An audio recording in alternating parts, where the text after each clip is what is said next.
जय हिंद। पहले दोस्तों, सीटेट देने के बाद कुछ कन्फ्यूजन्स, कुछ डाउट्स रहते हैं हम लोगों के मन में, जैसे कि आंसर की कब तक आएगी, और अगर उस आंसर के अकॉर्डिंग हमारे पेपर से कुछ ना कुछ हमें ऐसा लगता है कि नहीं हमारा सही है, आंसर के अकॉर्डिंग गलत है, तो फिर हम क्या कर सकते हैं उसके बारे में चर्चा करेंगे, और साथ के साथ फाइनल रिजल्ट कब तक आएगा वो भी हम बताते हैं। तो यहाँ पर देखिए, अगर हम प्रीवियस ट्रेंड की बात करें, कुछ सालों की बात करें जो अभी तक सीटेट करता आया है, पिछले एग्जाम्स की बात करें, तो वहां पर इन्होंने अगर पिछली देखें जो लास्ट हुई थी 14 या 15 दिसंबर 2024 को जो एग्जाम कंडक्ट हुई थी, इसमें क्या था कि इसकी जो प्रोविजनल आंसर की आई थी, वो आई थी 1 जनवरी को आई थी, 1 जनवरी को आई थी प्रोविजनल आंसर की।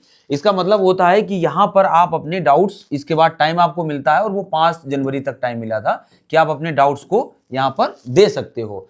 और जब आप डाउट्स देखते हो तो डाउट्स देने के बाद वो जो डाउट्स होते हैं उनका रिव्यू किया जाता है, और रिव्यू करने के बाद आप देखेंगे कि 8 तारीख को ऑफिशियल आंसर की, जो ऑथेंटिक आंसर की होती है, वो जारी कर दी गई थी, और 9 तारीख को इसका रिजल्ट भी आ गया था, यानी 9 जनवरी को इसका रिजल्ट 2025 को रिजल्ट भी आ गया था। तो आप यहां पर टाइम स्पान देख सकते हैं कि जो एग्जाम हुआ था वो 14-15 को हुआ था, 14 के करीब, और 1 तारीख को आ गई थी, यानी 15 विदिन 15 डेज ये आंसर की उन्होंने प्रोविजनल वाली जारी कर दी थी। फिर ऑब्जेक्शन लिए गए थे, तो ऑब्जेक्शन विंडो भी ओपन थी 2 से 3 दिनों के लिए, और आपसे ऑब्जेक्शन लेकर के उनका रिव्यू भी कर लिया गया, और ये जो ऑफिशियल आंसर की है वो 8 तारीख को आ गई थी, और 9 जनवरी को क्या आ गया था, रिजल्ट आ गया था। और ऐसा ही इधर नीचे भी अदर जो जुलाई में एग्जाम हुआ था, यही पैटर्न यहां पर भी था। तो हम सिर्फ आपको ये बताना चाह रहे हैं कि अगर प्रोविजनल आंसर की आप बात करेंगे ये कब तक आएगी, तो फरवरी में ही आएगी, और ये आप मान के चलिए कि 8 और 9 में 7 और 8 में पेपर हुआ था, तो 7-8 के हिसाब से आप जोड़ के चलिए 15 दिन लगभग इसमें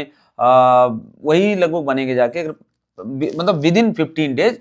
तो ये 20 से लेके 23 लगभग फरवरी में आ जानी चाहिए, 20-23 फरवरी तक ही आ जानी चाहिए। कौन सी? प्रोविजनल।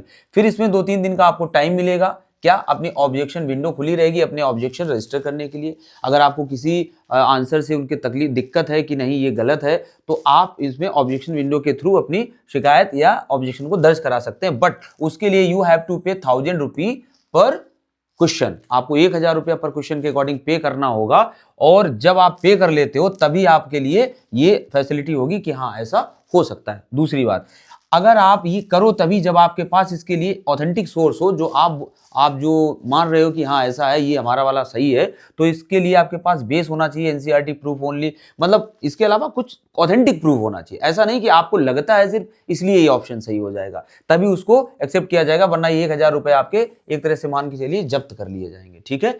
दूसरा, अगर हम रिजल्ट की बात करें, अब ये हो गया, इसके बाद रिव्यू होगा। जब आपने अपना ऑब्जेक्शन दे दिया है तो इसके बाद रिव्यू किया जाता है, और रिव्यू करने के बाद आपका ऑफिशियल आंसर की जारी की जाती है, तुरंत रिजल्ट भी जारी कर दिया जाता है। तो ये एक्सपेक्टेड है कि 15 माह से हर हाल में पहले हो जाएगा। हो सकता है फर्स्ट वीक में हो जाए, लेकिन 15 से आगे नहीं जाएगा। तो आप देख लीजिए कि आपका सब कुछ बहुत जल्दी होने वाला है, सब कुछ क्लियर है, इसमें कोई डाउट नहीं है। यानी यहीं से आपको पता चल जाएगा कि वास्तविकता में जो आपने पेपर दिया है उसमें आप कहाँ स्टैंड कर रहे हैं। तो इसलिए हम तो यही कहेंगे कि आप जितना हो सके, टाइम्स ऑफ इंडिया में भी यही बात कही गई है कि फरवरी 17 से लेके 23 तक आपके आंसर की आ जाएगी, और रिजल्ट भी उन्होंने जो बताया है वो आ जाएगा कि 1st और 2nd वीक मार्च में आ जाएगा। तो ये ऑथेंटिक न्यूज़ है एक तरह से अगर देखा जाए।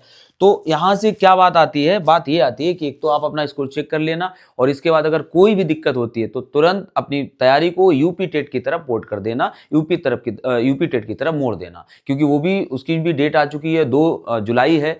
तो ऑब्वियसली, और यहाँ पर हम अपना बहुत सारा बेस कवर कर चुके हैं। सीटेट में मैथ्स बेसिक कवर हो जाती है, और यहाँ पर सीडीपी तो अच्छी खासी पढ़ी जाती है, तो आप भी जानते होंगे। तो पैसेज आप हिंदी के करते हो वो भी वहाँ पर होते हैं। तो कहीं ना कहीं 60-70% तैयारी आपकी हो चुकी है, और यही 5 सब्जेक्ट भी रहते हैं। तो यूपी टेट का आधार आपके पास हो गया। अगर किसी वजह से यहाँ दिक्कत होती है, आपका स्कोर नहीं हो पाता है टाइम मिस मैनेजमेंट की वजह से, तो आप आराम से यूपी टेट की तरफ अपनी तैयारी को मोड़ दीजिए। इसके लिए हम डेडिकेटेड वीडियो भी बनाएंगे कि किस तरह से आप सी टेट की तैयारी को यूपी टेट से जोड़ सकते हैं, और फिर हम यूपी टेट से रिलेटेड आपको बेहतरीन एकदम से पूरा सिलेबस, पूरा 5 पोर्शन को बहुत अच्छे से कराएंगे, ताकि विद इन टाइम आपका सिलेबस कंप्लीट हो जाए। तो चलिए, वीडियो पर अगर आप बने हुए हैं तो लाइक कर दीजिए और शेयर कर दीजिए दोस्तों के साथ, ताकि हमें भी आगे कुछ और अच्छा करने का मोटिवेशन मिले।